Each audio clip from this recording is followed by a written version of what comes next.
ছাত্ৰ-ছাত্ৰীসকল আমি আজি পুনৰ দিব্যছ ইংলিছ ইউটিউব চেনেললৈ আহিছোঁ। তোমালোকক সকলোকে স্বাগতম জনাইছোঁ। আৰু কালি আমি কেইটামান বাক্য তোমালোকক আমি দিছিলোঁ। কালি পাঠটোত আমি কেইটামান বাক্য তোমালোকক দিছিলোঁ। আজি বাকী কেইটামান বাক্য পুনৰ তোমালোকক দিবলৈ লৈছোঁ ইংৰাজী চেণ্টেন্স। মানে কথাটো হ'ল কি, তোমালোকে নিশ্চয় শিকিছাই যে কেইটুকুৰামান ইংৰাজী বাক্যৰ কেইটুকুৰামান অংশ তোমালোকক খেলিমেলিকৈ দিয়া থাকিব। তোমালোকে সেই অংশবোৰ ক্ৰম অনুযায়ী সজাই তাত এটা মিনিংফুল চেণ্টেন্স তোমালোকে কৰিব লাগিব। Some pieces are given and you have to arrange the pieces of the sentences as it makes a very meaningful sentence. তাৰ অৰ্থটো হ'ল সেইটো। গতিকে তোমালোকে মিনিংফুল চেণ্টেন্স এটা গঠন কৰিবৰ কাৰণে তোমালোকে চেণ্টেন্সত কি দিব লাগিব, দখল নিশ্চয় থাকিব লাগিব। এইটো কথা চেণ্টেন্সৰ দখলটো চাবৰ কাৰণে এইটো নিশ্চয় দিছে। আজি আমি তাৰে কেইটামান আলোচনা কৰিছোঁ। তাৰে প্ৰথমটো তোমালোকে চাবা। প্ৰথমতে আমি কেইটুকুৰামান তোমালোকক দিব। তাৰে তোমালোকৰ এ নম্বৰ টুকুৰাটো চাবা তোমালোকে। Went to Bihar and Uttar Pradesh to help the cultivators. Went to Bihar and UP, Uttar Pradesh, UP to help the cultivators. To help the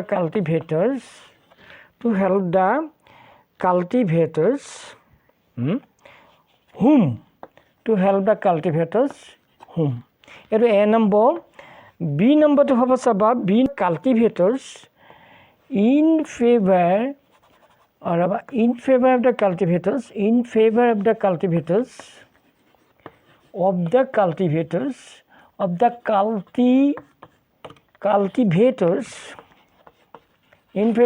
cultivators M.K. Gandhi.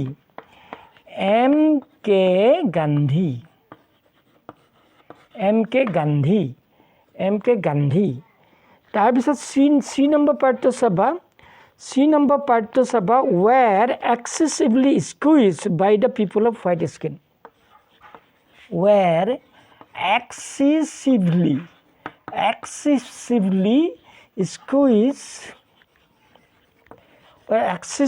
squeezed by the people of white skin.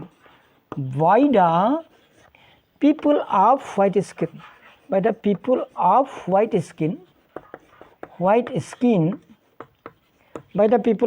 skin. আৰু D number পাৰ্টটো চাবা। D number পাৰ্টটোত আছে who fought against injustice. Who fought against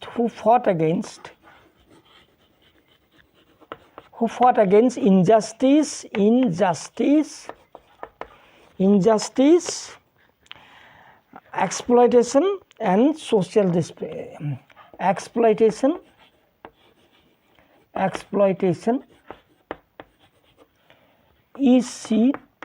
etc.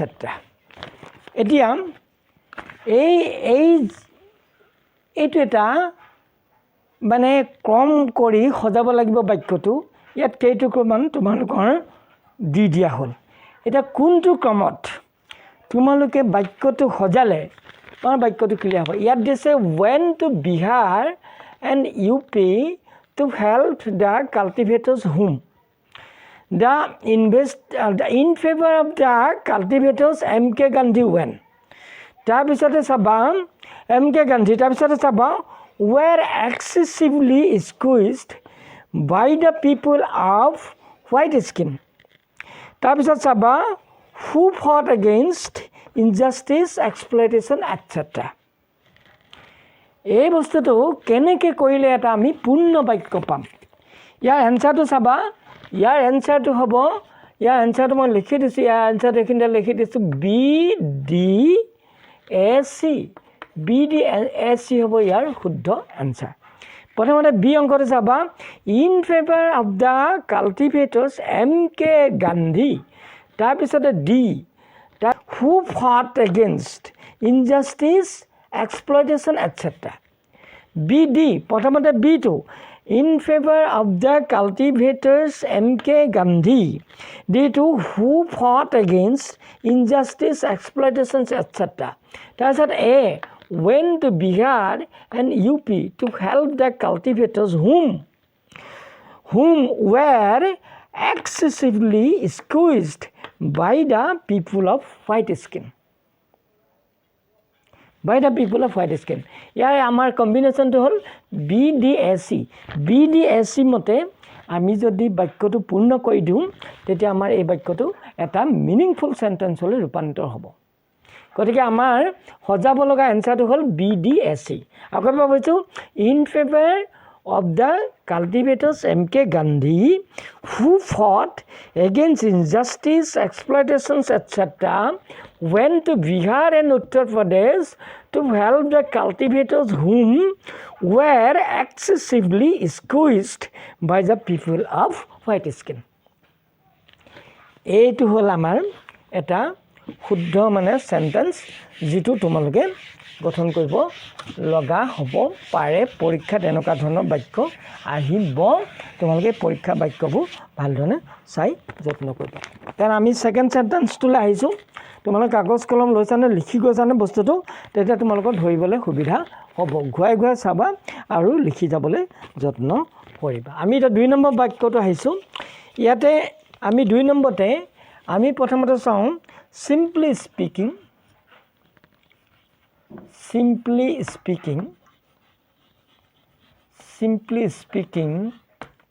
আমি এইটো এতে দিছোঁ। প্ৰথমতে আমি এতে দিছোঁ mutual understanding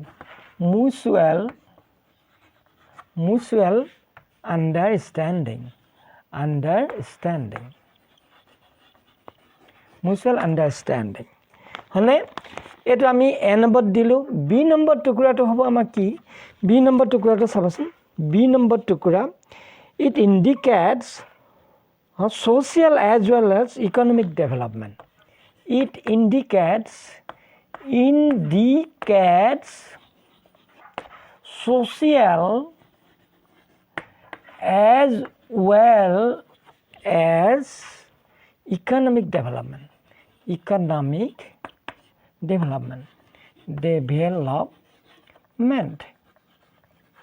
এটা চাবা।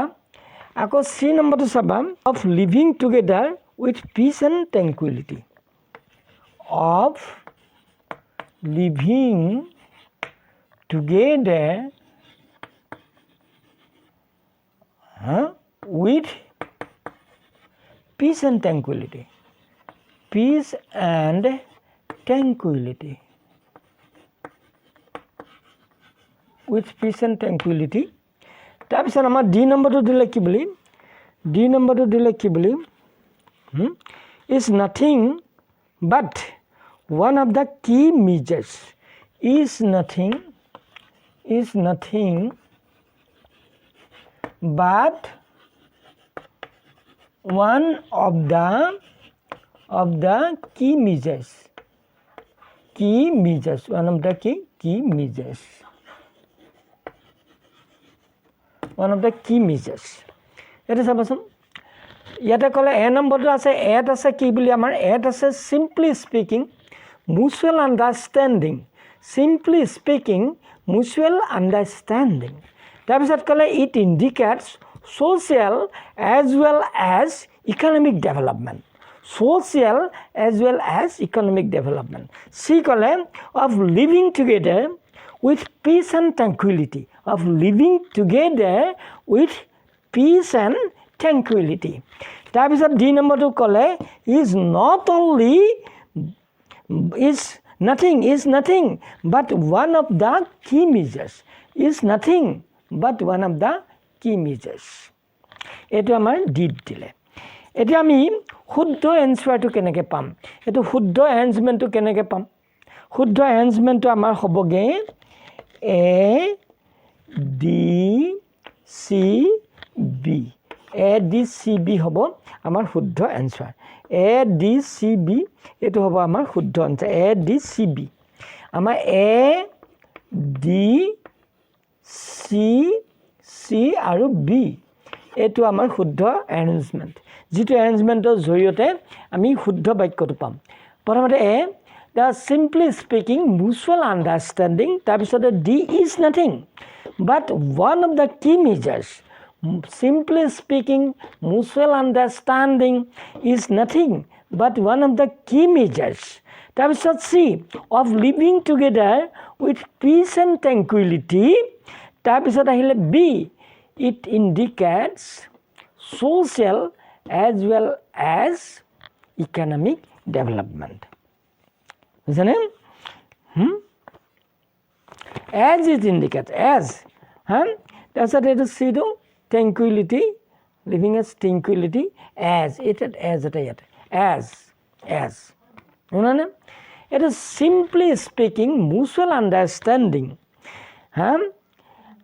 is nothing but one of the key measures of living together with peace and tranquility as it indicates social as well as economic development সেইটো হ'ল আমাৰ বাক্যটো কেনেকৈ হ'ল যে simply speaking mutual understanding is nothing but one of the key measures of living together with peace and tranquility as it indicates social as well as economic development গতিকে আমাৰ A D C B এই কম্বিনেশ্যনটোতে এই বাক্যটো আমাৰ শুদ্ধ বাক্য ওলাব অন্যবোৰ উত্তৰ আমাৰ ঠিক নহ'ব য'ত আমাৰ এ ডি চি বি থাকিব সেইটোৱে আমাৰ শুদ্ধ বাক্যটো শুদ্ধ কম্বিনেশ্যন গতিকে ছাত্ৰ ছাত্ৰীসকল বস্তুটো ইণ্টাৰেষ্টিং চেণ্টেন্সৰ জ্ঞানটো তোমালোকক ল'ব সেইটো কাৰণেই কিছু চেণ্টেন্স আলোচনা কৰি দিছোঁ যাতে তোমালোকে এনেকুৱা ধৰণৰ প্ৰশ্নবোৰ আহিলে তোমালোকে এটেম্প কৰিব পাৰা আৰু তোমালোকৰ যাতে শুদ্ধ হয়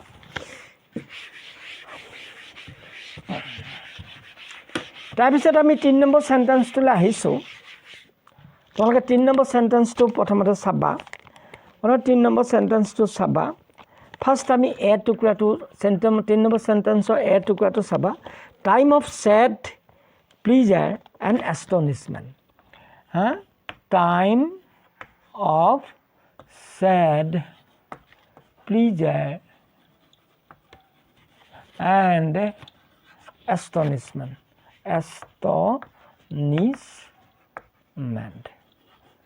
এইটো আমাৰ বি নম্বৰটো চাওঁচোন আমি বি নম্বৰটো কোনটো বি নম্বৰত আমাৰ দিলে expressions in different emotions এক্সপ্ৰেশ্যনছ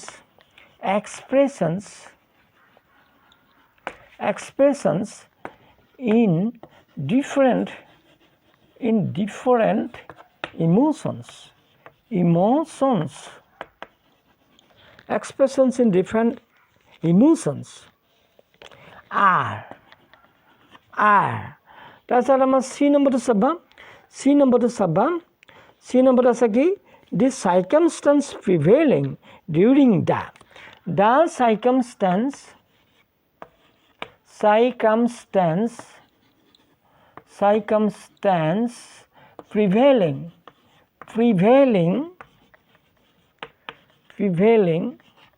prevailing circumstance prevailing during the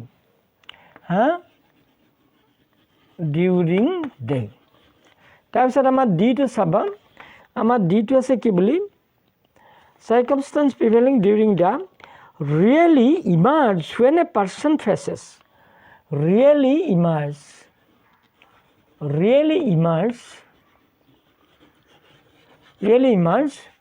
when a person faces